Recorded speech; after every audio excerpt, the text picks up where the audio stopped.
جی بسم اللہ الرحمن الرحیم. میں سب سے پہلے شکر گزار ہوں تحریک تحفظ آئین پاکستان کی تمام لیڈرشپ کا کہ آپ سب ہمارے منصورہ میں جماعت اسلامی کے ہیڈ کوارٹر میں تشریف لائے ہیں اور ہمارے سینئر سیاستدان ہیں اور ہم سب ظاہر ہے کہ بہت ریسپیکٹ کرتے ہیں، خاص طور پر ہمارے محمود خان اچکزئی صاحب. اور میں چاہوں گا یہ کہ مجموعی صورتحال پہ بھی اور آج کی نشست پر بھی جو بھی اظہار خیال فرمانا چاہیں ہمارے مہمان ہیں، میڈیا کے سامنے اپنی کچھ آپ جو ہے وہ اپنی بات رکھ دیں. اور اسد بھائی بھی اور جو بھی ہمارے دوست بات کرنا چاہتے ہیں، دیکھیں ہمارے اسد قیصر صاحب ہیں، حامد خان صاحب ہیں، ثناء اللہ بلوچ صاحب ہیں، ناصر عباس کیا نام ہے اسد عباس صاحب ہیں، تو یہ تمام رہنمایان موجود ہیں. تو آپ بات کریں گے، آخر میں شکریہ پھر ادا کر دوں گا. آپ بات کر لیں. اعوذ باللہ من الشیطان الرجیم. بسم اللہ الرحمن الرحیم. آپ کے مشکور ہیں بڑی تعداد میں یہاں آئے ہیں. مدت کے بعد بخشے مرحوم و مغفور قاضی صاحب کو، ان کے ساتھ ہمارے رشتے بھی تھے، سیاسی الائنس بھی تھے، ہم آیا کرتے تھے. یہاں ایک دو راتیں بھی میں نے گزاری. تو منصورہ سیاسی لحاظ سے ہمارے لیے کوئی نیا علاقہ نہیں ہے. نئے امیر صاحب منتخب ہوئے تھے، ان کے ساتھ ان کے وہ تھے کہ چلتے ہیں، ان کو مبارکباد بھی دیتے ہیں.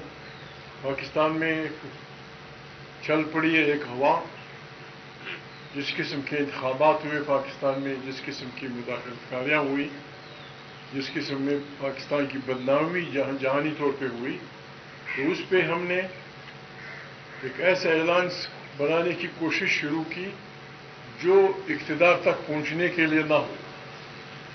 ایسے الائنس جس پہ سب لوگ متفق ہو، سب اس پہ یقین رکھتے ہوں.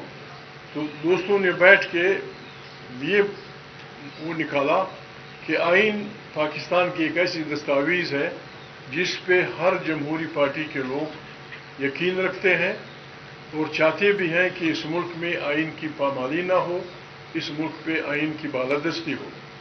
تو اس لحاظ سے حمایت ہے. ہم سے تحفظ لیا جاتا ہے کہ اگر اس آئین کو خطرہ ہو ہم اس کا تحفظ کریں گے. میں 93 میں جب دوسری دفعہ MNA بنا تو میں اسپیکر صاحب گور ایوب خان سیٹ پہ تھے. میں نے کہا بابا آپ نے ہم سے حلف لیا ہے، یہ فارمیلٹی ہے یا یہ الفاظ جو ہم نے ادا کیے یہ ہم اس پہ کمیٹڈ ہیں؟ کہتے ہیں آپ کیا کہنا چاہتے ہیں؟ میں نے کہا آپ نے ہم سے حلف لیا ہے کہ ہم آئین کا دفاع کریں گے. کیسے؟ یا تو روایت ہے، ریت ہے، یا تو یہ کہیں کہ فارمیلٹی ہے. اگر وی مین اٹ تو میں نے کہا تھا پھر ہم سے یہ حلف لے لیں کہ جس دن آئین کی خلاف ورزی ہوگی ہم پاکستان کے عوام کو یہ کہیں کہ سب سڑکوں پہ آ جائیں. یہ سب کی امانت ہے. پاکستان آئین ایک سماجی معاہدہ ہے لوگوں کے درمیان. اس سلسلے میں ہم آئے تھے. 8 تاریخ کو آئین کی بالادستی پہ سیمینار سمجھیں جس میں ہم جرنلسٹوں کو بھی بلا رہے ہیں، دانشور لوگوں کو بھی بلا رہے ہیں، الکلفیم کے لوگوں کو بھی بلا رہے ہیں. تو ان سے ہم نے یہ ریکویسٹ کی تھی کہ آپ نے ذاتی طور پہ مہربانی کرنی ہوگی، آپ نے وہاں آنا ہوگا، بات کریں گے، لوگ سنیں گے، جرنلسٹ بھی بولیں گے، ساتھی بھی بولیں گے، ریٹائرڈ ججز بھی بولیں گے، پھر ان سے ہم کوئی روشنی لیں گے. اس بارے میں ان کے پاس آئے تھے، بڑی میٹھی چائے پلائی، شاید مچھلی بھی تھی، بڑے بسکٹ تھے، شامی بسکٹ بھی تھے، سب کچھ. تھینک یو، جزاک اللہ. بسم اللہ الرحمن الرحیم. اچکزئی صاحب نے وضاحت کر دی ہے. آج امیر جماعت اسلامی کی جو ایک نئی ذمہ داری ملی ہے تو ہم آئے تھے ان کو مبارکباد دینے کے لیے. اور ہم سمجھتے ہیں کہ ان کی بہت بڑی کنٹریبیوشن ہے. کراچی میں ایک بہت بڑی اس کی اسٹرگل رہی ہے اور اس وقت ضرورت اس بات کی کہ ملک جس صورتحال سے کا سامنا کر رہے ہیں تو ہمیں امید ہے کہ حافظ نعیم رحمان صاحب جو ہے نا ایز اے امیر جماعت اس مسئلے میں اپنا لیڈنگ رول پلے کریں گے، کیونکہ اس وقت جو ہے نا نہ ملک میں کوئی قانون ہے، نہ ملک میں کوئی آئین ہے، اور ملک بالکل بنانا ریپبلک بن گیا ہے، ایک جنگل کا قانون ہے۔ ایک آزاد ملک جو ہے نا اس طرح نہیں چلایا جا سکتا جب ملک میں انسانی حقوق بری طرح پامال ہو رہے ہوں، ناجائز مقدمے بن رہے ہوں، اور کسی کو اظہار رائے آزادی کا وہ نہ ہو، اظہار کا موقع نہ دیا جائے، پبلک کو جو ہے نا اپنا مینڈیٹ اس کا رسپیکٹ کیا جائے، مینڈیٹ ایک کو ملے ادھر بٹھایا دوسرے آدمی کو، تو اس طرح جو ہے نا کوئی سوسائٹی، کوئی ملک، کوئی معاشرہ آگے نہیں بڑھ سکتا۔ اس لیے ہم جو ہے نا ایک سیمینار بھی کرنا چاہتے ہیں، اور ہم چاہتے ہیں کہ اپنے ملک کے تمام وہ پولیٹیکل پارٹیز جو اس ایشوز پہ جو ہے نا کنسرن رکھتے ہیں، اس کو ایک پلیٹ فارم پہ ہونا چاہیے۔ جس طرح چکزئی صاحب نے کہا ہے کہ یہ کسی کو اقتدار میں لانے کی نہیں ہے، لیکن یہ اس ملک میں آئین اور قانون کی عملداری کے لیے یہ تحریک شروع ہے۔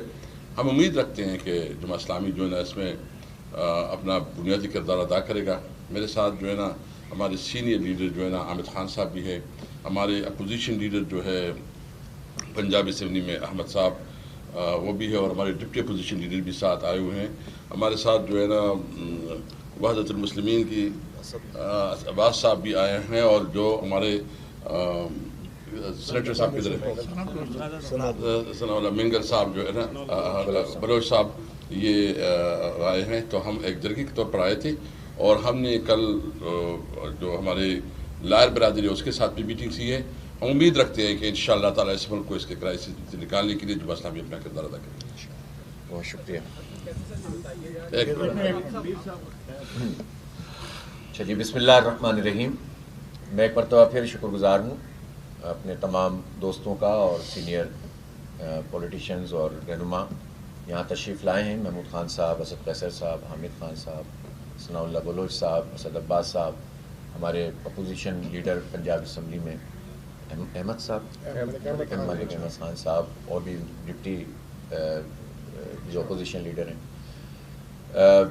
جو اصولی طور پر گفتگو ہماری ہوئی ہے اس سے تو پاکستان کے ہر ذی شعور اور آئین پر اور قانون پر اور پاکستان پر یقین رکھنے والے لوگوں کو ظاہر اس سے اختلاف ہو ہی نہیں سکتا، اس پہ مکمل اتفاق ہے کہ پاکستان میں آئین کی اور جمہوریت کی بالادستی ہونی چاہیے۔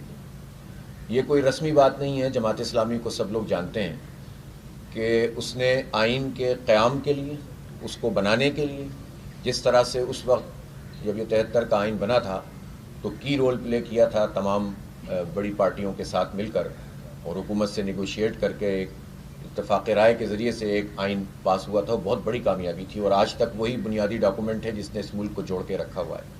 کوئی کچھ بھی کہہ سکتا ہے ملک کے قائم رہنے کی وجوہات، لیکن ہم سمجھتے ہیں کہ اس پر جو آئین ہے ہمارا، یہی وہ چیز ہے، ڈاکومنٹ ہے جس نے اس ملک کو باقی رکھا ہوا ہے۔ لیکن بدقسمتی کی بات یہ ہے کہ یہ آئین بار بار پامال ہوتا ہے، ڈکٹیٹرز کے ہاتھوں بھی ہوتا ہے، اور بدقسمتی سے ان پولیٹیشین کے ہاتھوں بھی ہوتا رہا ہے کہ جو ڈکٹیٹرز کا سہارا لے کر یا اسٹیبلشمنٹ کا سہارا لے کر اقتدار میں آتے ہیں۔ اس لیے ہم صرف ایک بات نہیں کہتے، ہم سب کو ہی اس پر سوچنا پڑے گا اور اپنی رائے کو مستحکم کرنا پڑے گا، اور اس کے اوپر ایک ایسا کمٹمنٹ کرنا پڑے گا کہ ہم پھر واقعی آئین کی بالادستی کو تسلیم بھی کریں، خود بھی کریں، پولیٹیکل پارٹیز بھی کریں، اور تمام جو بھی ہمارے اس ملک کو چلانے والے ادارے ہیں وہ سب کریں، تو ہی یہ ملک آگے بڑھے گا، ورنہ تو گرداب میں پھنسا ہوا ہے، معیشت تباہ ہے۔ چاہے کتنے بھی باتیں کرتے رہیں اور کتنی ہی خبریں چلواتے رہیں کہ ملک معیشت اس کی بہت بہتر ہونے لگ گئی ہے اور مہنگائی ختم ہونے لگ گئی ہے، لیکن ایک عام آدمی سے جا کر آپ پوچھ لیں جس کا بجلی کا بل ابھی آنا شروع ہوگا تو پتہ چل جائے گا کہ ملک میں لوگوں کا کیا حال ہے۔ کسان کس طرح سے بلبلا رہے ہیں، پریشان ہیں کہ ان سے گندم نہیں خریدی جا رہی، امپورٹ کر لی گئی گندم، اور ایک بہت بڑی جال سازی قوم کے ساتھ اس وقت ہوئی ہے کہ جب پاکستان میں ڈالر کے لالے پڑے ہوئے تھے تو $1 بلین ہمارا یہاں سے چلا گیا۔ تو ظاہر ہے کہ یہ سب چیزیں انحراف ہیں آئین سے، قانون سے، قانون کی بالادستی سے، جس کے نتیجے میں یہ صورتحال ہے، اور یہ بدتر ہوتی چلی جائے گی اگر اس پر کوئی اتفاق پوری قوم میں اور اس کے اوپر کوئی بڑی تحریک نہیں چلی۔ مسئلہ یہ ہے کہ تمام اداروں کو اس آئین کا اور اس کی حدود کا خیال رکھنا ہوگا. میں اپریشیٹ کرتا ہوں کہ آرمی چیف نے کہا کہ ہمیں اپنی آئینی حدود کا معلوم ہے، اور آئینی حدود کا انہیں معلوم ہے، تو مجھے یہ بھی یقین ہے کہ اب وہ ان حدود کا خیال بھی رکھیں گے، وہ بھی اور ان کے ادارے بھی، اور اس کے ساتھ ساتھ تمام پولیٹیشین بھی اس بات کا خیال رکھیں گے، تمام صحافی بھی رکھیں گے، تمام جمہوری لوگ بھی رکھیں گے، تمام عدلیہ کے ججز بھی رکھیں. ان سب کو آئین کی پابندی کرنی چاہیے. صرف معلومات ہونے سے تو بات نہیں بنتی نا. اگر یہ سب اپنی اپنی آئینی پوزیشن پر چلے جائیں تو ایک گریٹر ڈائلاگ بھی شروع ہو سکتا ہے. لیکن اگر ہر کوئی یہ سمجھے کہ نہیں میری چھڑی اوپر رہے، میرا ڈنڈا اوپر رہے، میرا پیر اوپر رہے، تو پھر اس کے نتیجے میں تو بات آگے نہیں بڑھے گی. تو یہ گریٹر ڈائلاگ بن سکتا ہے، لیکن یہ اس وقت ہوگا کہ جب لوگ تسلیم کر لیں کہ ہم نے جو حدود کی خلاف ورزی کی ہے ہم پیچھے آئیں گے. اس کا آغاز ہوگا فارم 45 سے. فارم 47 پر آنے والی حکومت تو قابل قبول نہیں ہو سکتی، اس لیے کہ وہ ایک جال سازی کے ذریعے سے آئی ہے. فارم 45 بنیادی ڈاکومنٹ ہے جو لوگوں کے پاس اویلیبل ہے. کچھ جگہوں پہ تو انہوں نے یہ بھی کیا ہے کہ وہ فارم 45 کی بھی نوبت نہیں آنے دی ہے، لیکن وہ کم جگہ ہیں.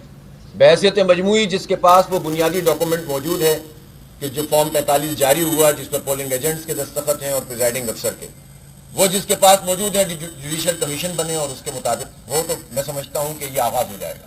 یہی ایک کامن مطالبہ بن سکتا ہے پوری قوم کا. اور اس کے ساتھ ساتھ سب کا یہ کمٹمنٹ ہو کہ آئندہ سب اس بات کا خیال رکھیں گے. جماعت اسلامی ایک جمہوری جماعت ہے. میں خود اگر آپ کے سامنے یہاں موجود ہوں، ایک جمہوری پروسیس سے انتخاب ہوا، تو ہم یہ سمجھتے ہیں کہ یہ انتخاب بھی، یعنی ہمارے گریٹر ایجنڈے میں یہ بات شامل ہو سکتی ہے کہ جمہوریت جماعتوں کے اندر بھی ہونی چاہیے. اس پر اتفاق رائے کریں کہ طلبہ، اسٹوڈنٹس، ان کی یونین کے انتخابات کے اوپر سب کا اتفاق ہو کہ وہ جمہوریت کی نرسری ہے.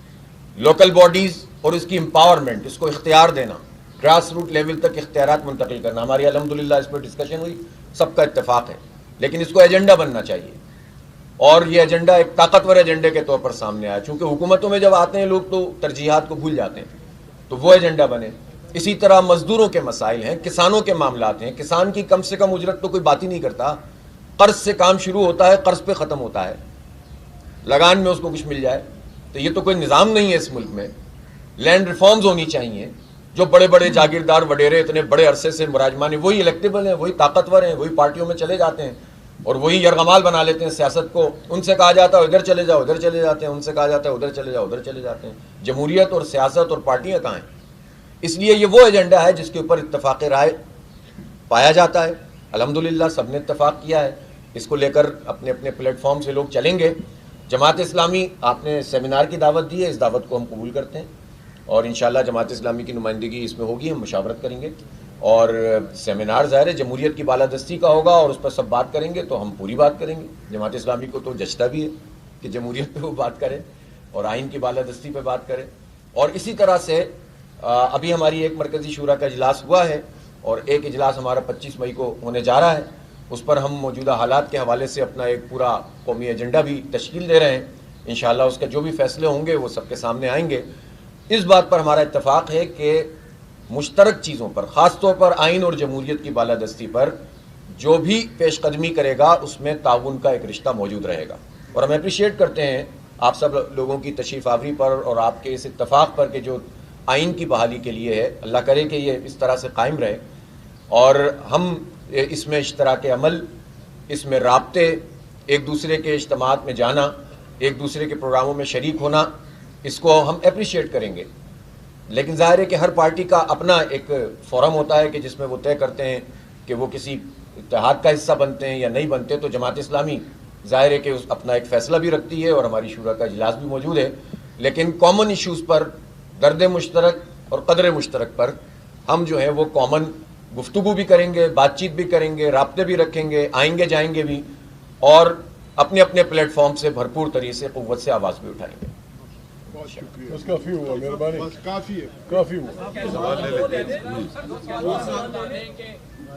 اللہ کاکڑ صاحب اور حنیف عباسی کے درمیان تلفی ہوئی، اور جس میں انہوں نے انوار اللہ کاکڑ نے تانا دیا کہ اگر میں نے فارم 47 کا ذکر کیا تو نون لیگ جو ہے